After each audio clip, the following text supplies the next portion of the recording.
Et j'ai couru un marathon sans préparation de 42 km, en n'étant jamais entraîné une seule fois, et j'ai quand même réussi mes examens 2 jours après. Et j'ai eu les meilleures notes de ma promo.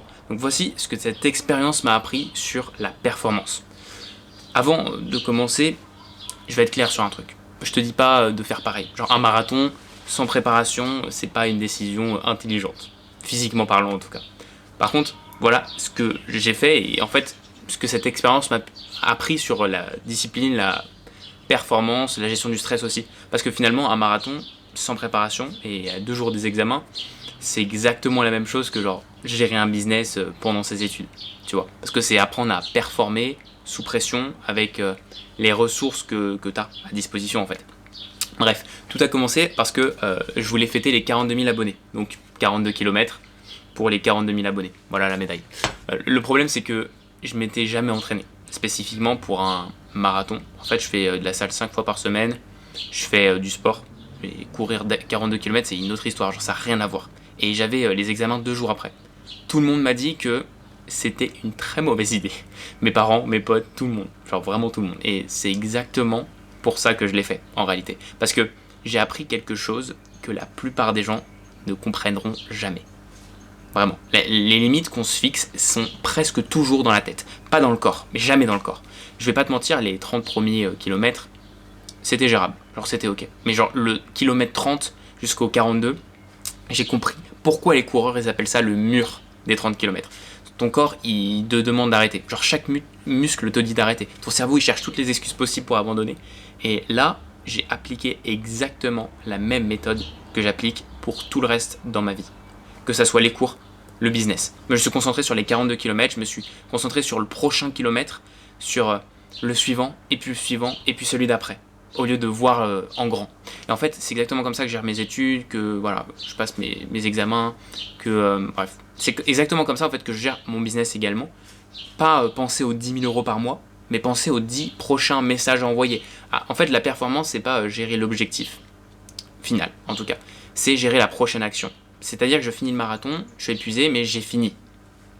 Bref, voilà les 5 vraies leçons que ce marathon m'a appris et que j'applique chaque jour. La leçon numéro 1, c'est que tu es capable de beaucoup plus que ce que tu crois. Ton cerveau, il sous-estime toujours tes capacités. En fait, il est câblé pour te protéger, mais surtout pas pour te pousser. Et si tu attends de te sentir prêt, tu seras jamais prêt. Que ce soit pour le marathon, ou pour tes examens, ou pour lancer ton business enfin, pour passer à l'action avec moi.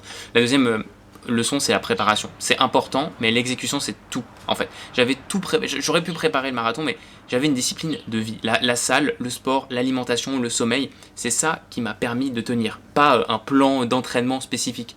On s'en fout. Dans les études, c'est pareil. Avoir une bonne méthode de révision, de travail, ça vaut 10 fois mieux qu'une révision intensive de dernière minute en fait. Savoir comment tu le fais, c'est plus important. La leçon numéro 3, c'est le stress. C'est une ressource, c'est pas un obstacle. J'avais un examen 2 jours après, j'aurais pu stresser toute la nuit, j'aurais pu vraiment y penser tout le temps et j'ai dormi 9 heures en fait. Parce que j'avais confiance en ma préparation, je stresse pas, je gère très bien en fait la situation et surtout les situations stressantes. C'est-à-dire que je gère en construisant de la confiance et la confiance ça vient des actions et pas de la pensée en fait. La leçon 4, c'est l'environnement il fait tout. Pendant le marathon, j'avais des gens autour de moi, des coureurs, du public, ça change absolument tout. Genre seul dans ma chambre, j'aurais pu être arrêté au kilomètre, bon, seul dans ma chambre, dehors quoi. Mais l'entourage, c'est pas juste sympa à avoir, en fait c'est une nécessité si tu veux vraiment performer. Et les étudiants que j'accompagne, ils avancent 3 fois plus vite que ceux qui bossent seuls, pas parce qu'ils ont plus d'infos, mais surtout parce qu'ils ont en fait un environnement qui les pousse vraiment à passer à l'action.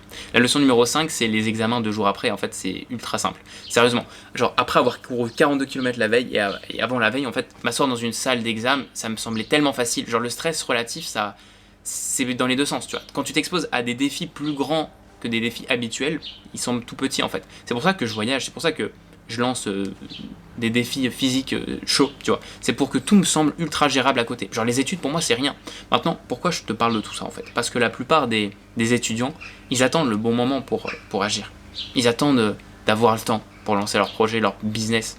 Ils attendent d'avoir les meilleures notes pour se sentir légitime d'expliquer. Ils attendent d'être prêts pour faire quelque chose de grand, très grand même. En ce moment, en fait, le moment parfait, il arrive jamais. Et c'est pour ça que j'ai couru un marathon sans préparation 2 jours avant les examens. Et j'ai d'ailleurs fini major promo. Parce que je suis pas un surhomme, tu vois. Genre, j'ai arrêté d'attendre le bon moment. J'ai agi. avec ce que j'avais actuellement. Et c'est ça la vraie différence entre ceux qui réussissent et les autres, ceux qui avancent pas. C'est pas le talent, c'est pas la chance, c'est pas le timing parfait, l'action malgré l'imperfection. C'est ça le vrai secret. Si t'as regardé jusqu'ici, c'est que t'as compris que la limite, elle se fixe. En fait, c'est toujours dans la tête. Que ce soit dans tes examens, pour ton business, pour ton physique. Bref, j'accompagne des étudiants à dépasser ces limites-là, à construire le système qui leur permet de performer dans tous les domaines en fait en même temps. Et c'est pas un secret, tu vois, c'est un vrai système. Bref, tu as un appel de 30 minutes que tu peux réserver sur le lien juste en dessous. Voilà, ça prend moins d'une minute de réserver l'appel. Il y a genre 2 questions, ton numéro de téléphone et c'est plié. Et puis on fera un appel de 30 minutes où je t'expliquerai globalement comment déjà toi je te poserai des questions. Puis comme ça, maintenant après avoir compris on va dire ta situation, je te donne un plan d'action extrêmement clair pour que tu puisses déjà avancer dès le début. Et si jamais t'es chaud pour rejoindre l'accompagnement, je pourrais t'en parler par la suite. Mais l'important c'est juste de débloquer le truc qui fait que genre peut-être que là t'as un projet, un business et tu sais juste pas exactement comment le mettre en place, par où commencer, comment être visible, comment pouvoir vendre quelque chose, peu importe. Et surtout t'as les examens en parallèle et puis même t'as les cours et tu dois essayer de gérer les choses. C'est pour ça que je suis là. Je fais exactement la même chose, je continue de le faire, je suis pas comme tous ces gourous qui t'apprennent à faire quelque chose qu'ils font plus du tout. Moi je le fais continuellement et je prends du temps pour toi, voilà, 30 minutes. Donc en vrai, soit comme on l'a dit, soit tu fais rien, tu restes où t'es et t'attends les changements qui n'arriveront jamais. Soit tu prends cet appel et puis tu vas chercher. En vrai, dans tous les cas, t'as rien à perdre. Que t'ailles chercher un plan d'action ou voire même rejoindre l'accompagnement et vraiment aller chercher tes 1000-2000 euros par mois. Dans tous les cas, t'as tout à gagner. Allez, ciao boss.